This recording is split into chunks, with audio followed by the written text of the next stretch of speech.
warahmatullahi wabarakatuh.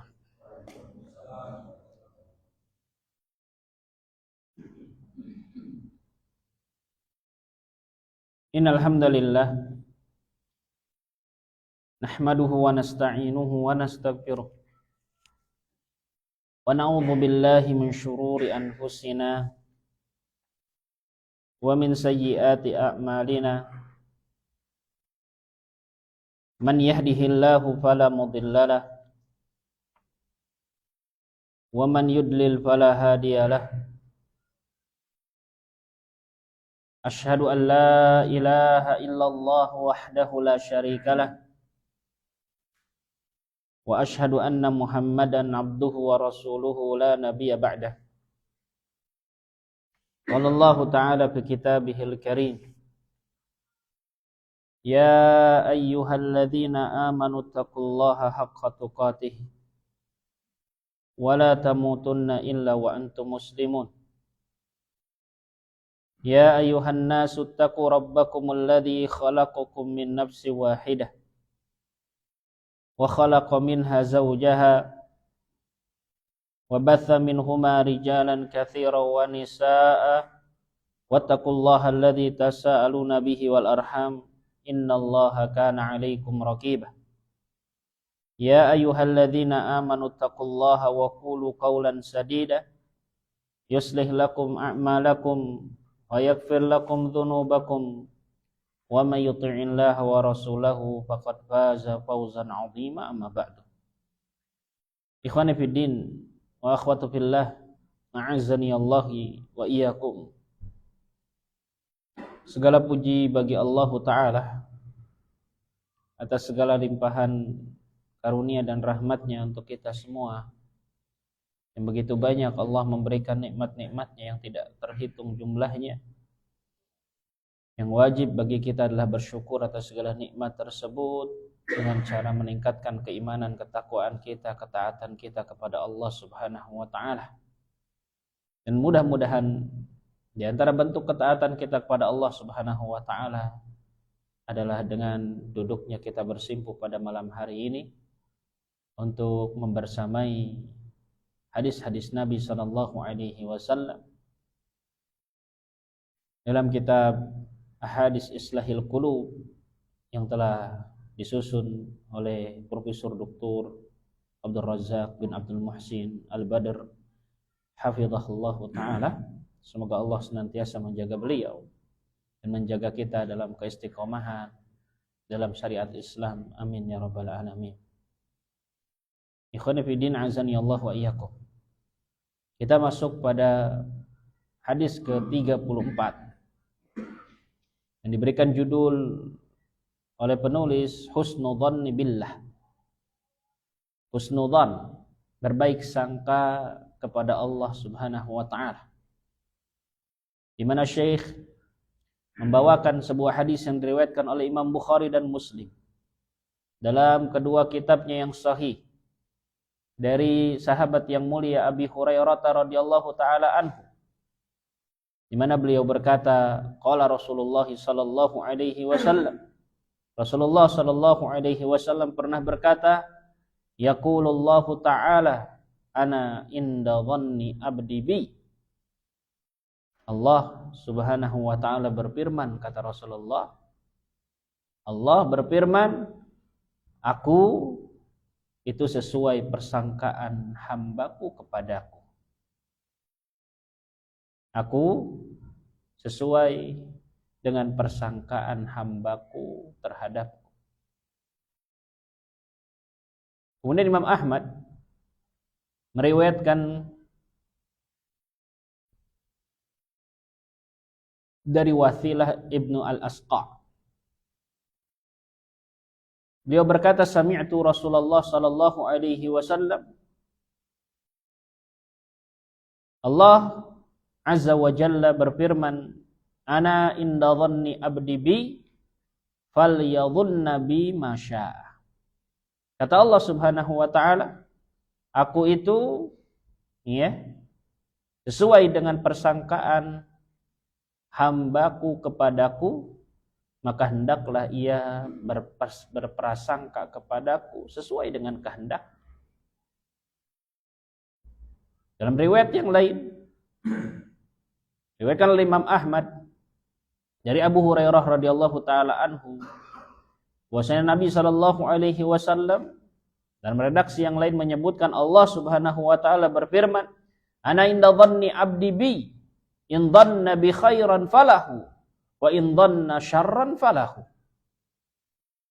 Kata Allah Subhanahu wa taala, aku sesuai dengan persangkaan hambaku terhadapku.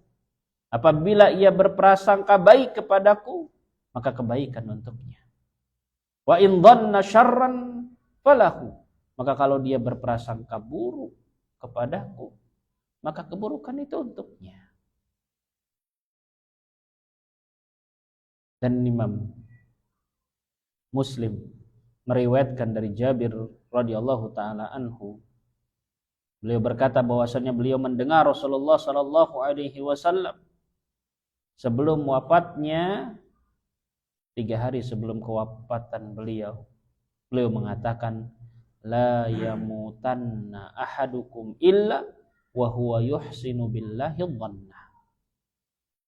Janganlah salah seorang di antara kalian wafat melainkan dalam kondisi ia berprasangka baik kepada Allah Subhanahu wa taala. Jangan sekali-kali salah seorang di antara kalian wafat melainkan ia dalam kondisi berprasangka baik kepada Allah Subhanahu wa taala. Hadis sahih riwayatkan Imam Muslim.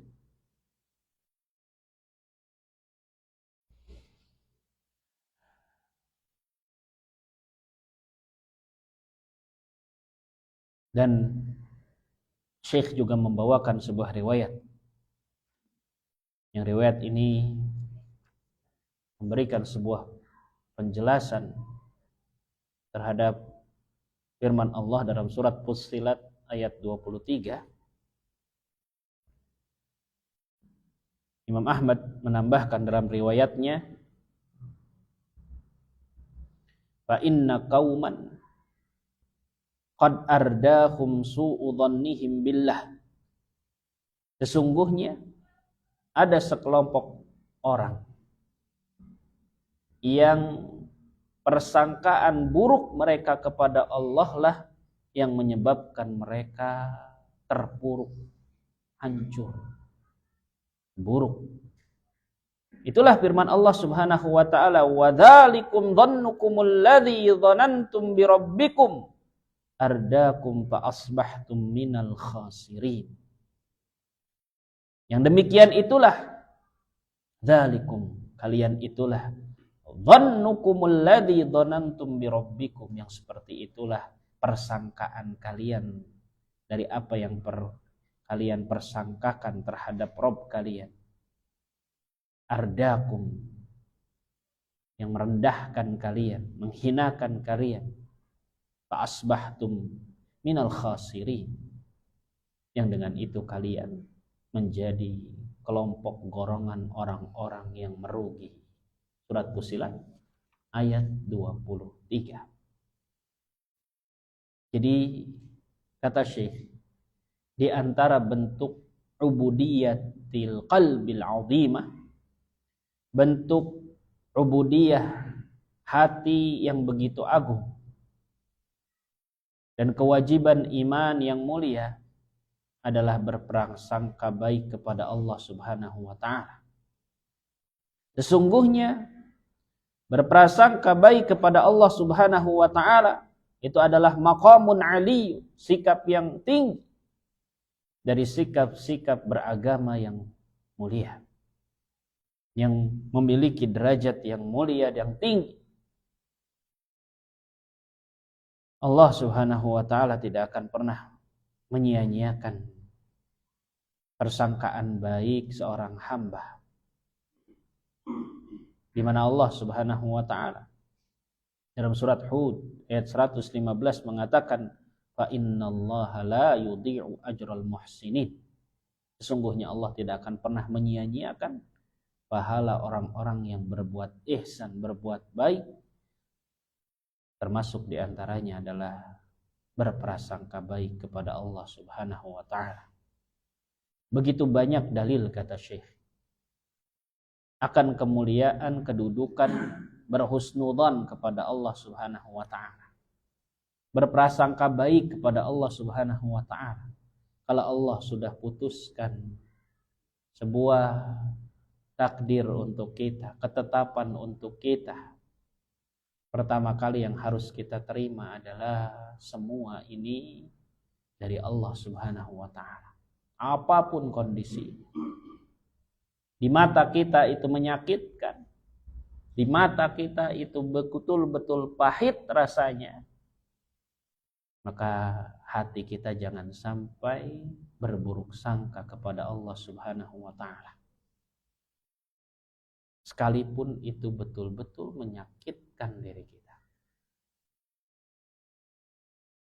Maka jamaah yang dirahmati Allah Subhanahu wa ta'ala, di antara akhlak seorang muslim yang sejati adalah senantiasa husnudzan atau berbaik sangka kepada Allah Subhanahu wa ta'ala.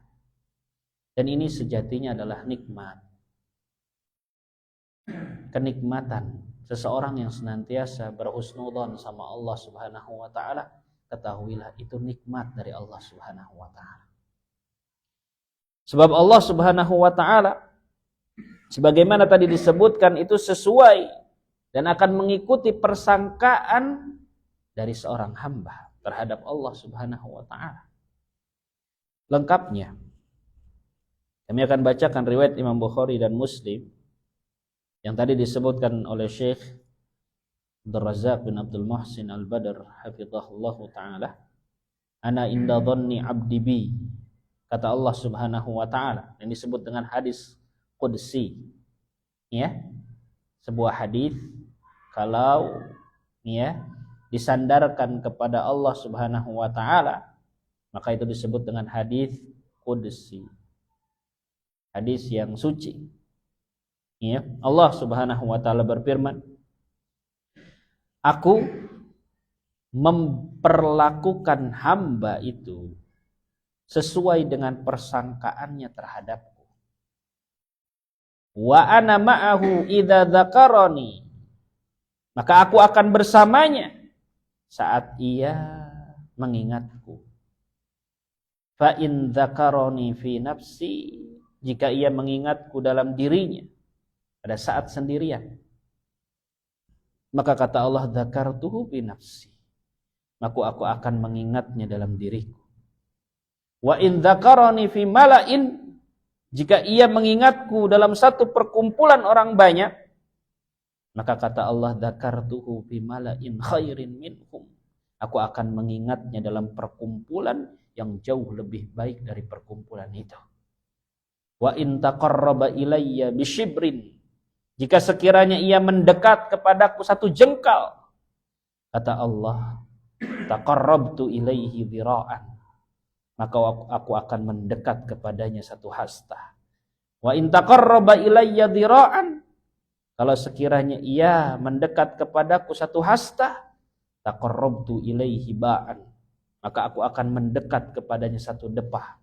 Wa in atani yamshi ataituhu harwalatan, jika sekiranya ia mendatangiku dengan berjalan cepat, maka aku akan mendatanginya dengan berlari. Jamaah yang dirahmati Allah Subhanahu wa ta'ala, sedikitnya ada 3 alasan kenapa seorang muslim harus berhusnudzon pada Allah Subhanahu wa ta'ala. Yang pertama, tadi, persangkaan Allah sesuai dengan sangkaan kita terhadapnya.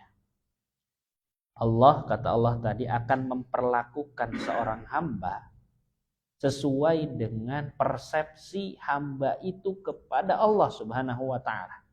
Jika itu baik, maka Allah akan berikan kebaikan. Jika itu buruk, maka Allah akan berikan keburukan. Allah akan memperlakukan seorang hamba tergantung dari persangkaan hamba itu kepada Allah Subhanahu wa ta'ala. Maka kalau kita perhatikan, In dhanna khairan falahu wa in dhanna syarran falahu. Kata Allah, jika ia berprasangka baik terhadapku, niscaya ia akan mendapatkan kebaikan. Sedangkan jika ia berprasangka buruk kepadaku, kata Allah Subhanahu wa taala, maka ia akan mendapati keburukan.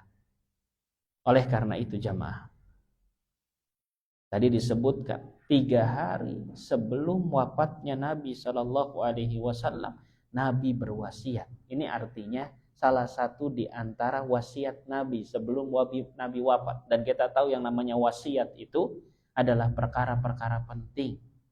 Jadi 3 hari sebelum Nabi wafat, Nabi dalam kondisi sakit beliau wafat. Ya, 3 hari sebelum menjelang beliau wafat, beliau mengatakan, wala yamutanna ahadukum. Jangan sampai seseorang di antara kalian itu wafat melainkan ia dalam kondisi berprasangka baik kepada Allah Subhanahu wa taala. Jadi kata para ulama, kalau kita menjelang sakaratul maut, itu yang dibesarkan adalah yang disebut dengan roja kita, harapan kita pada Allah Subhanahu wa taala. Jadi kita sudah belajar, kita itu harus punya cinta, takut, dan harap. Gitu ya. Nah, kondisi ketika kita itu sakit parah, yang kita berpikir disitulah akhir dari wafatnya kita, hidup kita di dunia diakhiri dengan itu, maka kalau kita sedang sakit parah, ya, kalau dalam kondisi betul-betul kepepet, kita khawatir inilah akhir dari hidup kita, maka perbesar husnudzon sama Allah.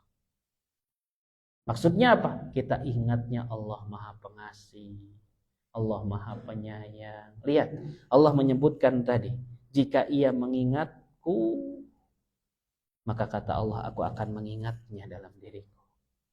Jika ia mendekat kepadaku, maka aku akan lebih dekat kepadanya. Jika ia berlari, ya, berjalan menujuku, maka Allah akan lebih dekat, berlari lebih. Artinya Allah Subhanahu wa taala akan memenuhi harapan-harapan kita. Jadi ketika kita dalam kondisi terpuruk sakit, yang kita besarkan adalah harapan Allah Maha Pengasih.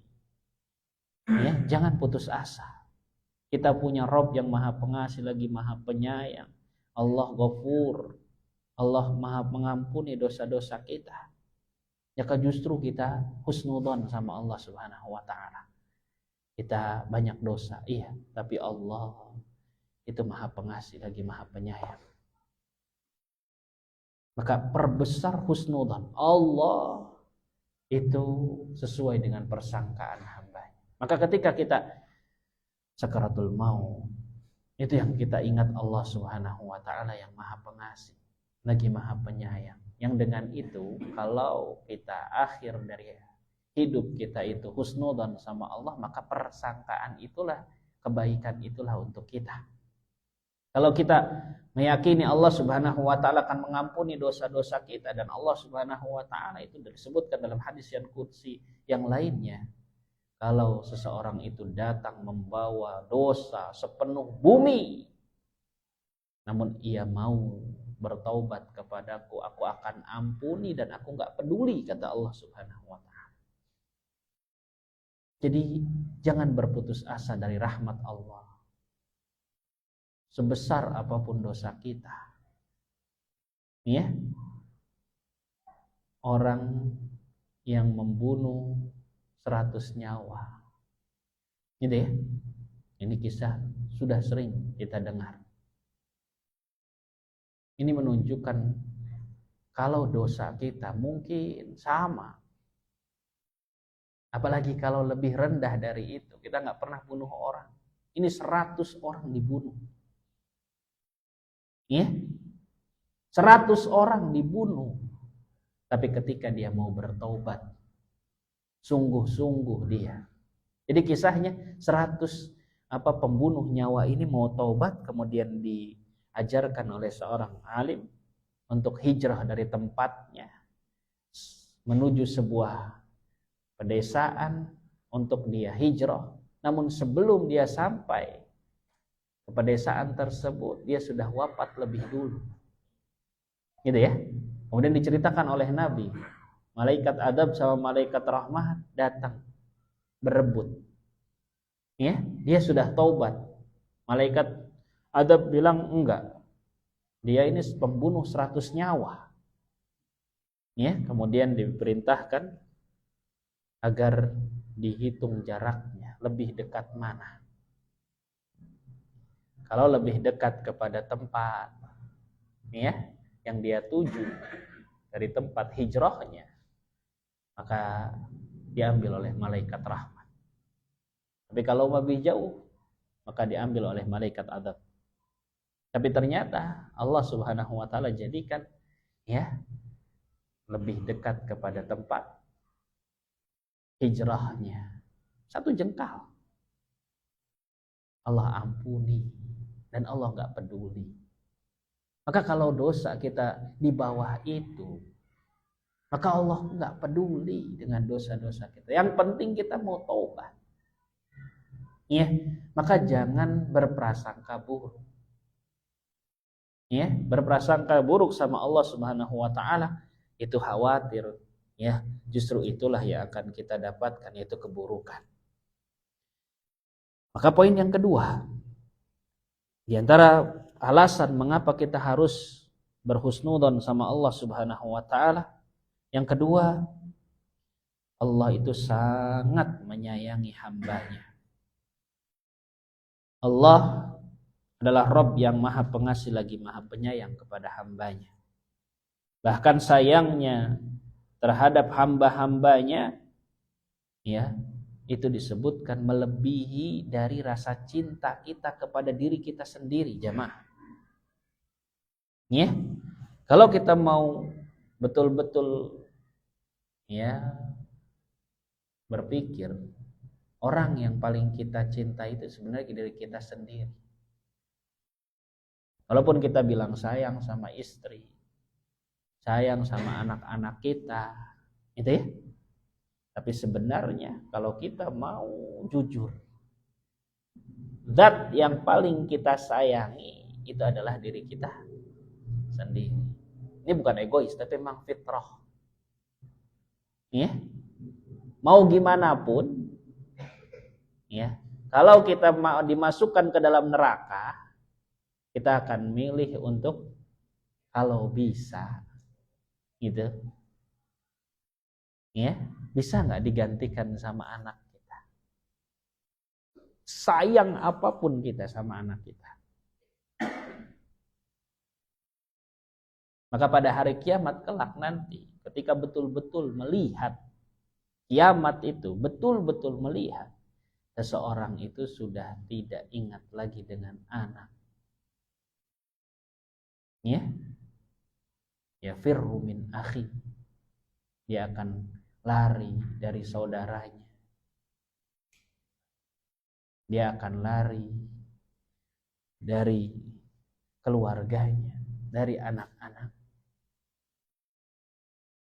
Bahkan wa ummihi wa abi, dari ibu dan bapak. Wa sahibatihi wa bani, dari istri dan anak-anak.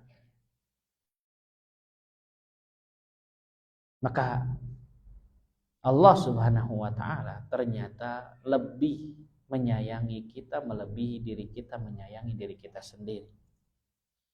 Maka itulah wajibnya setiap hamba untuk berbaik sangka kepada Allah Subhanahu wa taala. Jadi maksudnya begini, kalau Allah Subhanahu wa taala takdirkan sesuatu untuk kita, yang harus kita hadirkan, Allah itu lebih sayang, melebihi sayangnya kita pada diri kita sendiri. Kalau Allah jadikan kita miskin di dunia ini, husnudzon sama Allah. Kita bilang, mungkin kalau saya kaya, saya akan terpuruk di neraka. Tapi Allah tahu Allah jadikan saya miskin agar saya tetap terus berusaha dan bersabar. Ya, yang dengan itu Allah tinggikan derajat kita. Kalau ada seseorang pengen punya anak, tapi nggak diberi sama Allah Subhanahu wa Ta'ala, ingat, Allah itu jauh lebih sayang sama kita. Kalau Allah nggak kasih anak sama kita, ingat, asa an takrahu syai'a, bisa jadi engkau membenci sesuatu, tidak menyukai sesuatu. Padahal itu baik untuk kita. Allah yang tahu, sedang kita nggak tahu apa-apa. Husnudonnya bagaimana? Bisa jadi kalau saya punya anak, justru anak itulah yang akan menyeret saya ke dalam api neraka. Allah jadikan saya nggak punya anak agar saya terus meminta, yakin Allah Maha Penguasa, Allah Maha Mampu. Nabi Ibrahim baru diberikan anak di usianya 80 lebih. Ya? Mungkin Allah menginginkan dengan itu saya meniru Nabi Ibrahim alaihissalam. Untuk terus meminta, bermunajat sama Allah Subhanahu wa Ta'ala.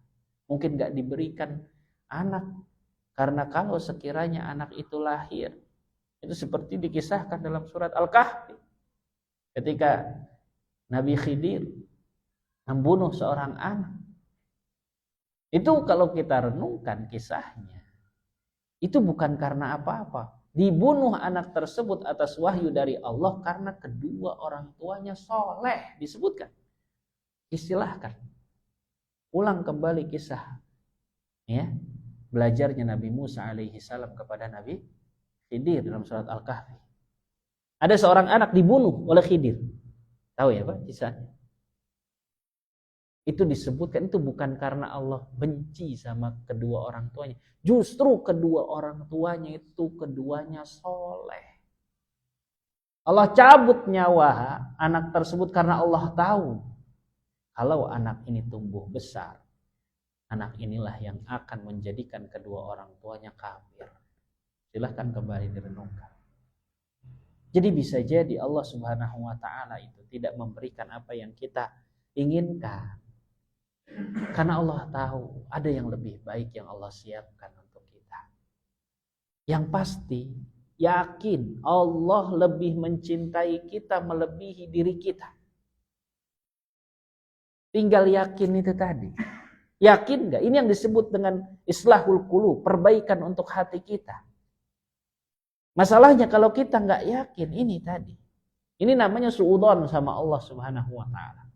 Bisa jadi seseorang itu di PHK dari tempat kerjanya.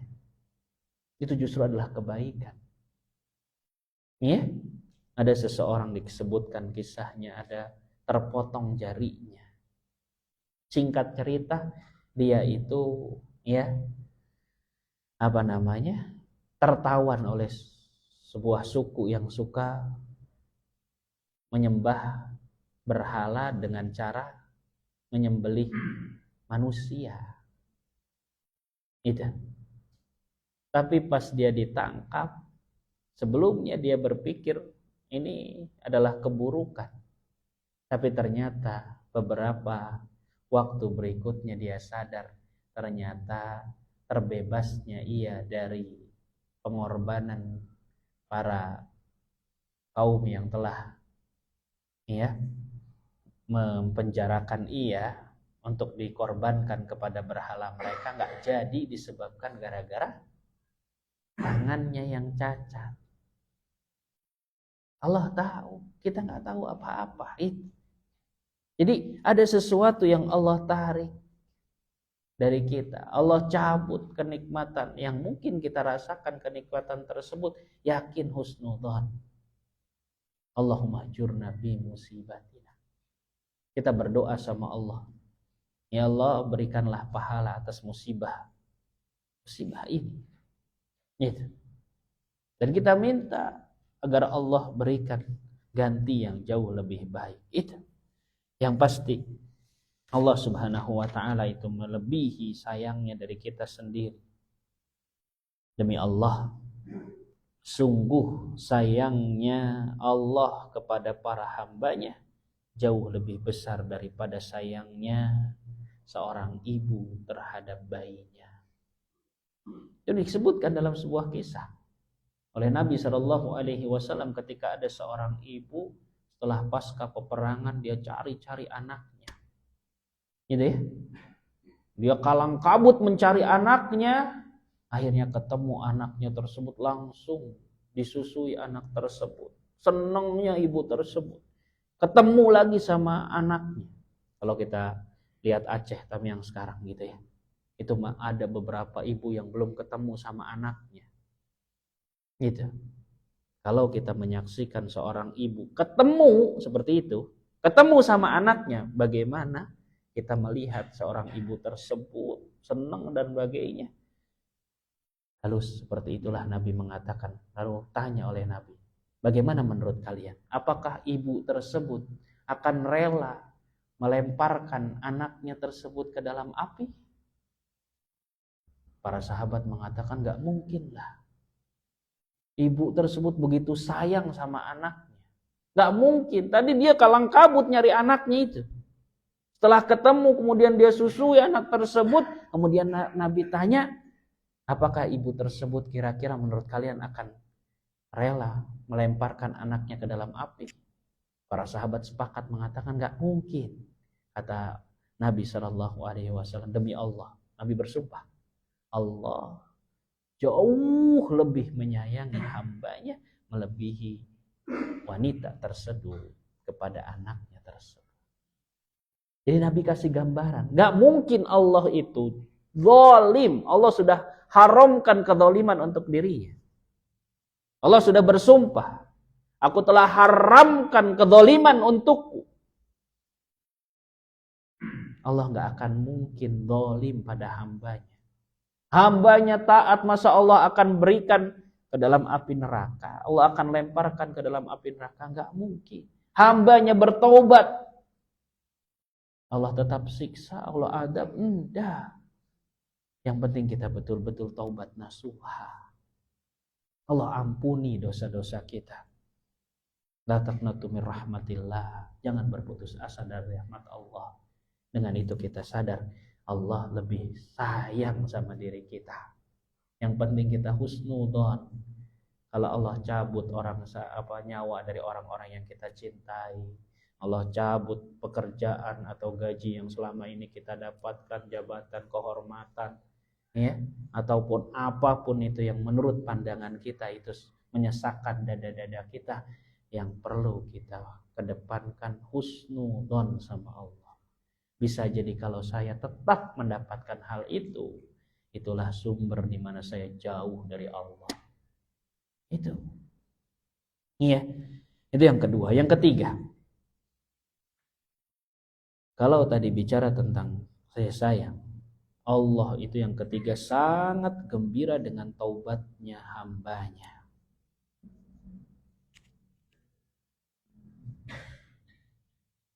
Rasulullah Shallallahu Alaihi Wasallam bersabda, "Adnaba abdun dzanban." Ketika seorang hamba mengerjakan dosa, lalu ia bersimpuh di hadapan Allah, berdoa, Allahumma gfirli dzambi, ya Allah ampunilah dosaku. Maka Allah Subhanahu wa taala akan berfirman, hambaku telah berbuat dosa. Lalu ia meyakini memiliki Rob yang mengampuni dosa-dosa tersebut. Dan bisa saja Rob tersebut memberikan siksa atas dosanya. Kemudian Rasulullah melanjutkan, "Tsumma 'ada." Kemudian hamba tersebut kembali melakukan dosa. Namun hamba tersebut lagi-lagi berdoa, "Ay Rabbighfirli dzanbi," ya Allah ampunilah dosaku. Allah Subhanahu wa taala menanggapi, "Abdi adnaba," hambaku melakukan dosa. Fa'alima annahu lahu rabban, namun ia tahu bahwasannya dia punya Rabb yaghfiru dzanba, yang akan mengampuni dosa-dosa tersebut.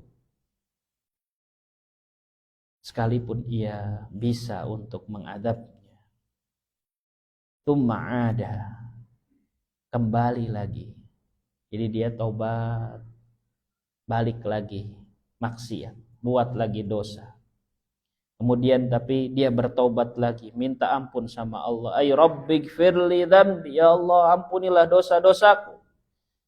Maka Allah Subhanahu wa taala lagi-lagi berfirman, adnaba amdi dzanban, hambaku berbuat lagi dosa.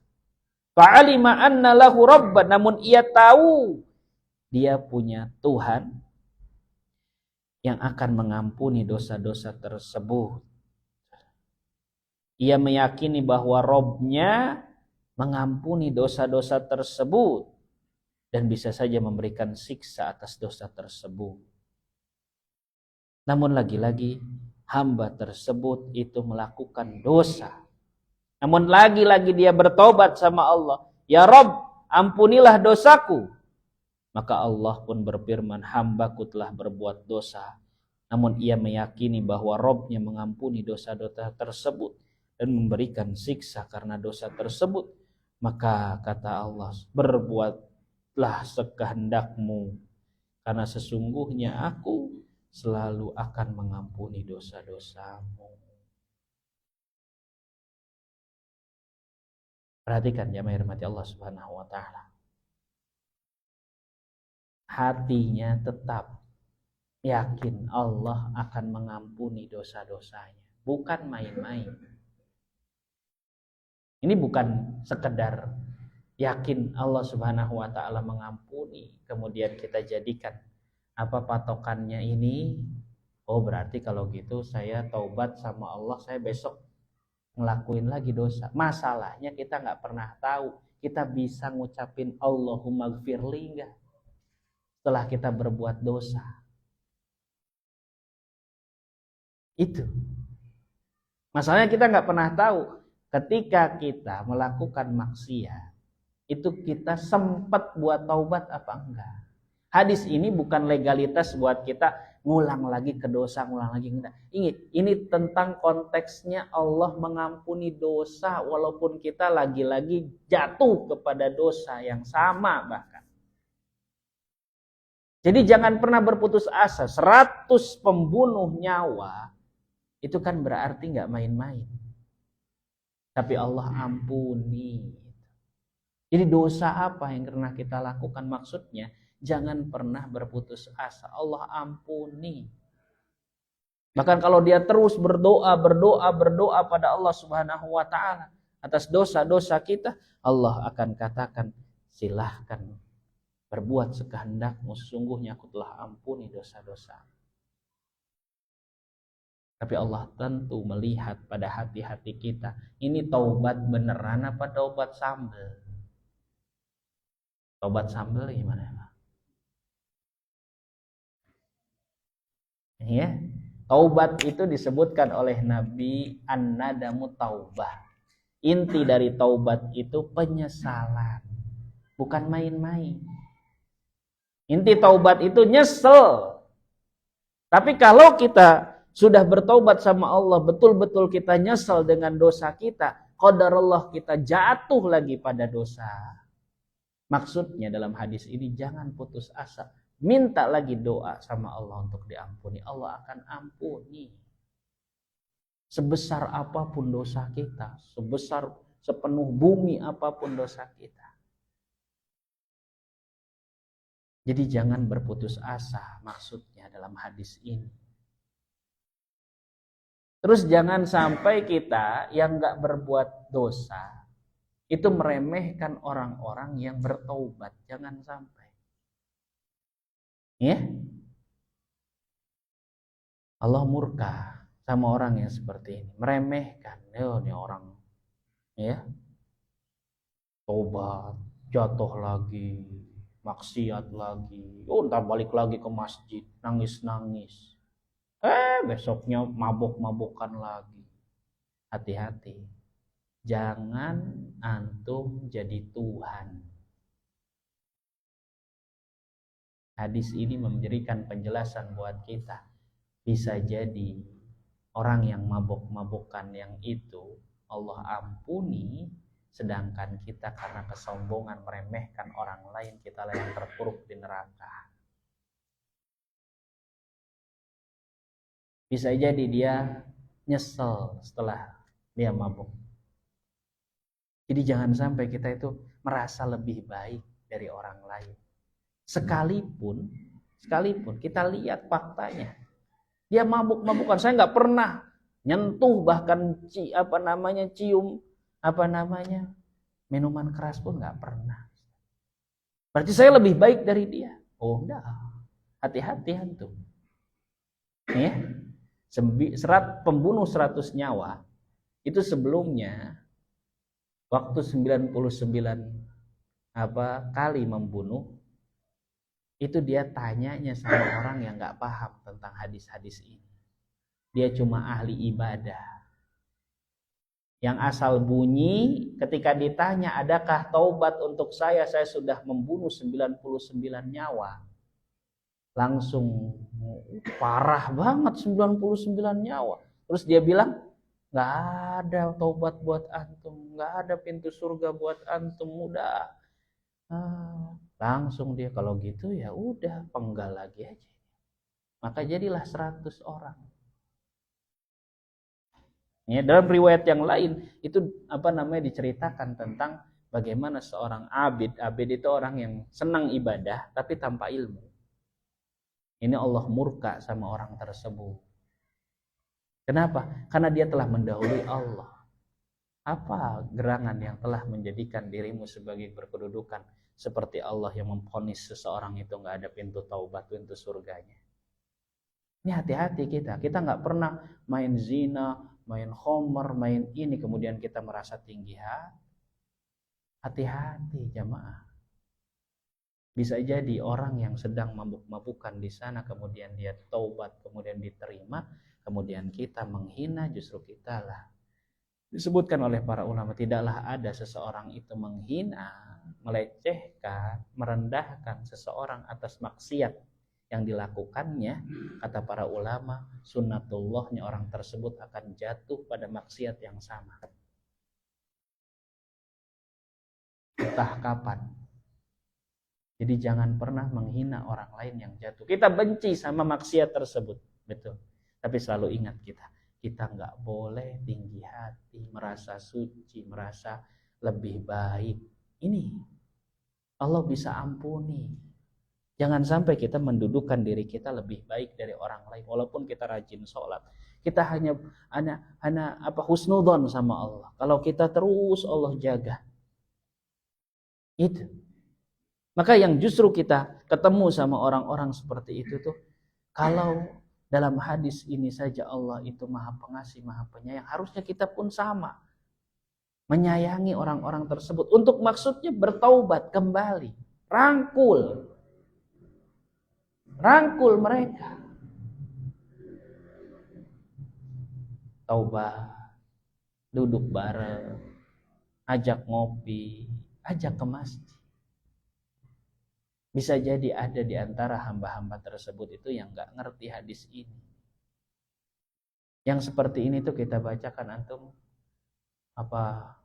nyaman ketika antum melakukan mabok-mabokan zina. Dia akan bilang kalau dia betul-betul berani antum dekat sama dia. Dia akan mengatakan sebenarnya ya gak ada rasa nyaman. Cuma gimana ya? Dia gak tahu. Ibaratnya tuh kayak nggak tahu obat. Dia cari pelampiasan, akhirnya jatuh lagi ke narkotika, jatuh lagi ke perzinahan. Dia nggak ngerti. Maka duduk bareng dengan orang-orang tersebut dengan niat kita dakwahi mereka, bukan merasa diri kita lebih baik. Itu adalah gambaran kalau kita paham ada orang-orang yang menjadi sumber mungkin menjadi sumber pahala bagi kita kalau kita berusaha untuk mendekati orang tersebut, karena Allah sangat gembira dengan taubatnya seorang hamba Kalau kita membuat bahagia Allah Subhanahu wa taala, apa yang jadi? Itu yang selalu kita ingat. Allah itu sangat gembira, ya, atas taubatnya seorang hamba, melebihi, ya, seseorang yang kehilangan onta yang berisi perbekalannya di sebuah padang sahara. Dia sedang safar sendirian, membawa perbekalan di atas ontanya. Saat dia tertidur, onta tersebut hilang. Kalang kabut, dia sudah pasrah. Kemudian dia dalam kondisi tersebut ketemu lagi dengan perbekalannya tersebut. Disebutkan oleh Rasulullah, Allah lebih gembira dengan kembalinya seseorang dari keterpurukan dosa-dosanya untuk taubat pada Allah Subhanahu wa taala, melebihi dari pemilik onta tersebut melihat ontanya. Sudah masuk Isya?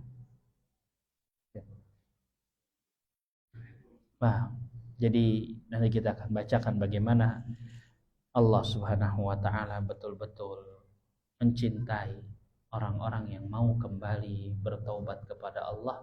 Maka tugas kita menjadikan Allah gembira disebabkan ada orang yang bertaubat dari dosa-dosanya. Berarti kita penyebab Allah Subhanahu wa taala bergembira.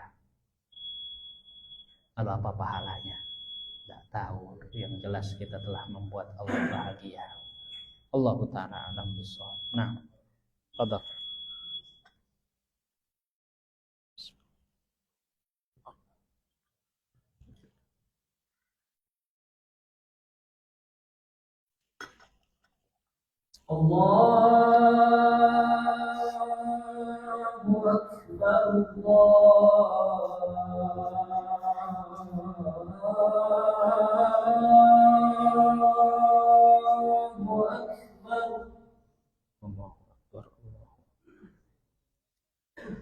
Allahu Akbar,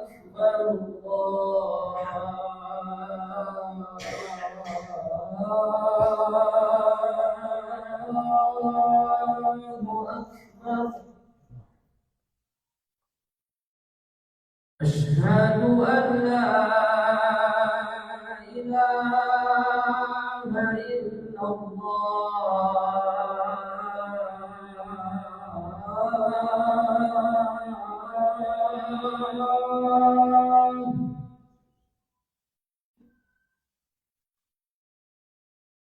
Asyhadu an la ilaha illallah.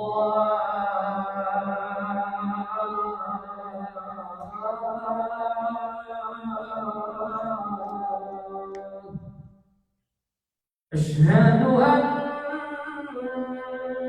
محمدا رسول الله.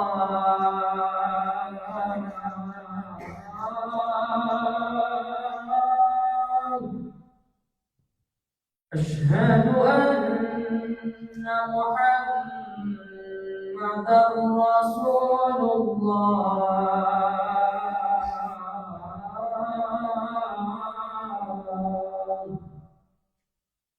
حي على الصلاة.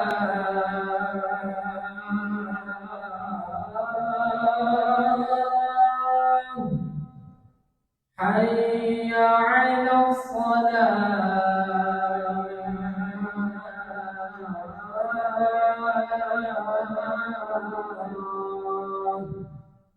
حي على الفلاح.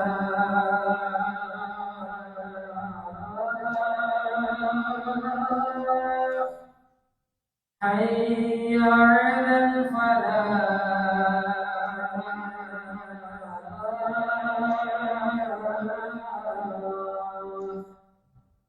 الله أكبر.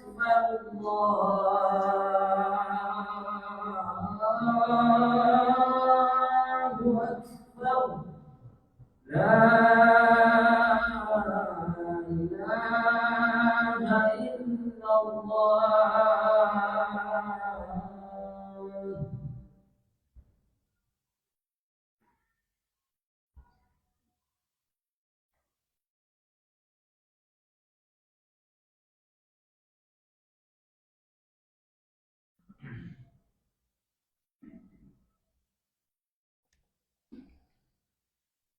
Alhamdulillah, wassalatu wassalamu ala nabiyyina Muhammadin wa ala alihi wa ashabihi ajma'in. Amma ba'du. Ikhwan fillah, azani Allah wa iyyakum. Ada sebuah kalimat yang perlu Anda bacakan pada kesempatan malam hari ini dari perkataan Syekh Abdul Razak bin Abdul Muhsin Al-Badr. Beliau mengatakan, wa husnu dhanni billah huwa far'un anil ma'rifati billah. Ini kalimat emas. Kata beliau, berbaik sangka kepada Allah Subhanahu wa ta'ala itu cabang dari pengenalan seorang hamba terhadap Allah Subhanahu wa ta'ala.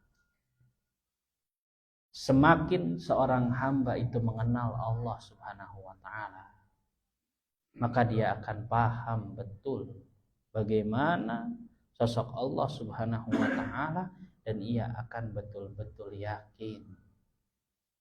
Ketika seseorang itu betul-betul mendalami Asma'ullahul Husna, misalnya Al-Ghaffar, Allah itu Maha Pengampun, mengampuni seluruh dosa-dosa hamba.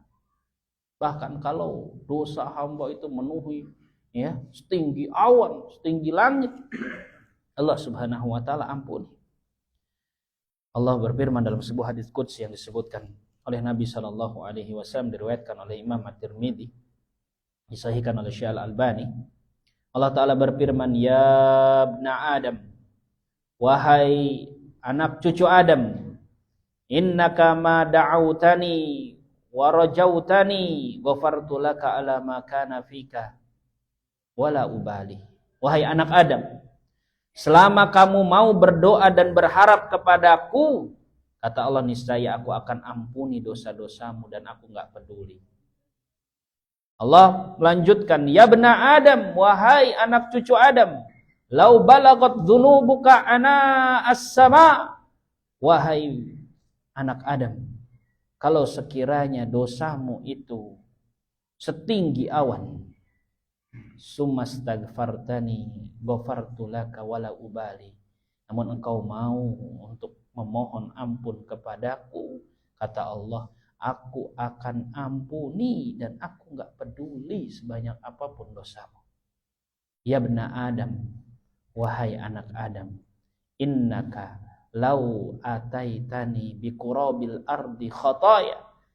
Sungguh jika kamu datang kepadaku dengan membawa dosa sepenuh bumi,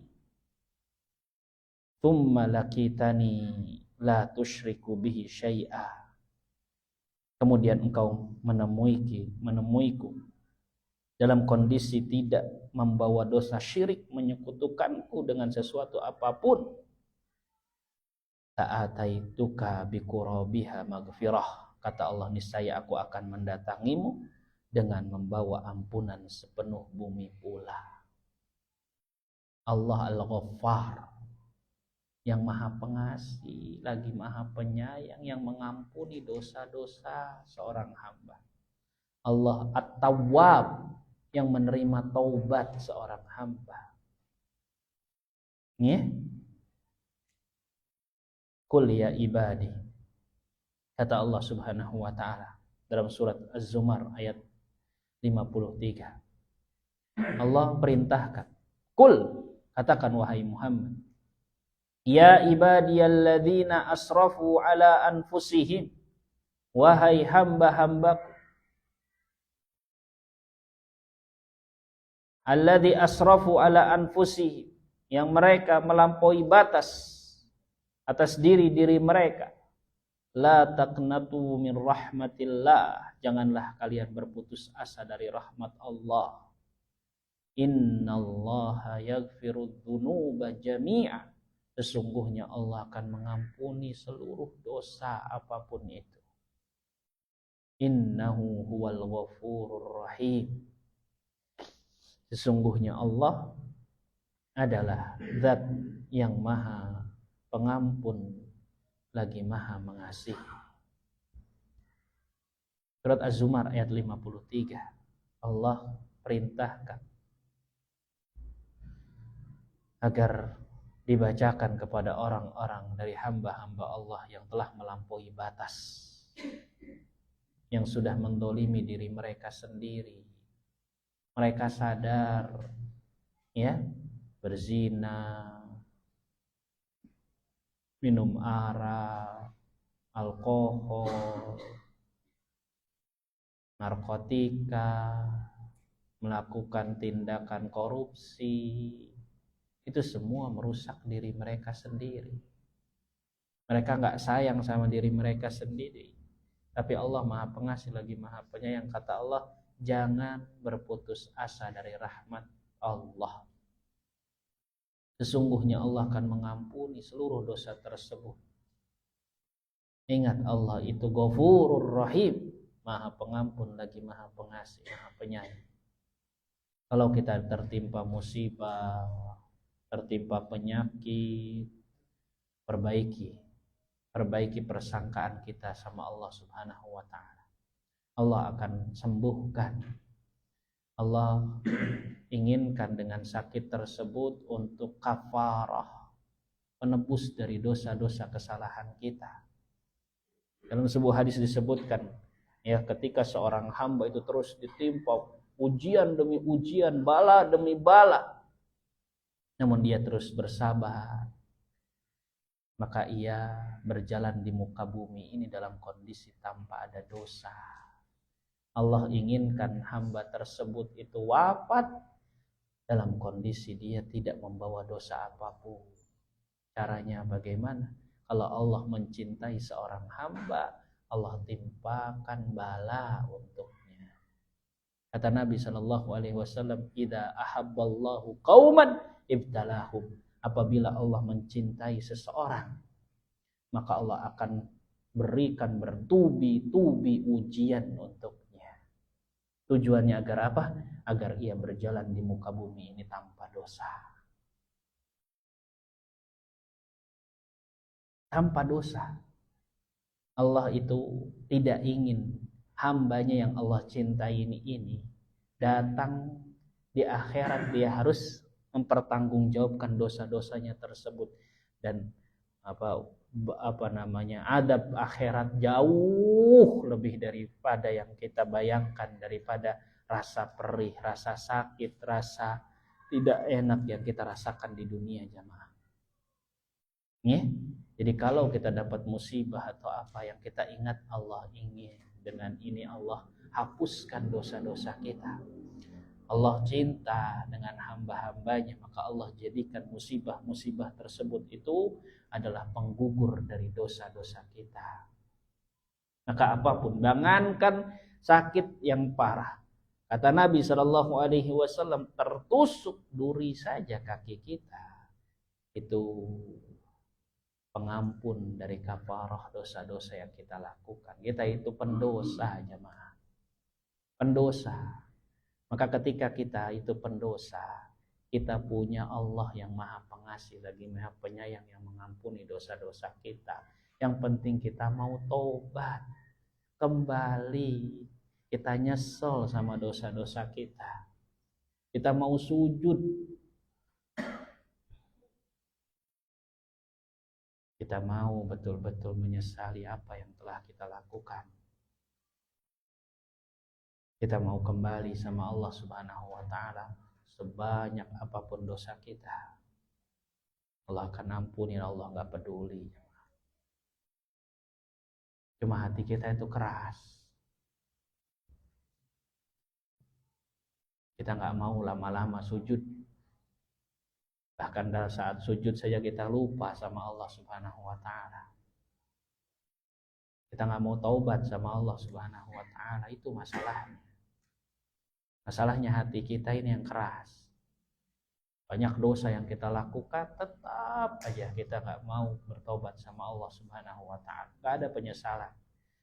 Gak mau kita sujud sama Allah Subhanahu wa ta'ala, minta, merintih, menangis di hadapan Allah Subhanahu wa ta'ala atas dosa-dosa kita. Itu masalahnya. Allah itu bakal ampuni, cuma masalahnya kitanya yang gak mau minta maaf. Kitanya gak mau taubat, kitanya gak mau sujud, kitanya gak mau mendekat. Padahal kalau Allah tadi didatangi oleh kita satu hasta, Allah akan mendatangi kita satu depa. Kalau kita mau mendekat sedikit saja sama Allah Subhanahu wa taala, Allah akan lebih dekat mendekati kita. Masalahnya kita sedikit pun tidak mau mendekat sama Allah Subhanahu wa taala. Maka kita terus dalam kekerasan hati kita. Semoga Allah melembutkan hati-hati kita untuk yakin dan percaya, berhusnudzon sama Allah Subhanahu wa taala.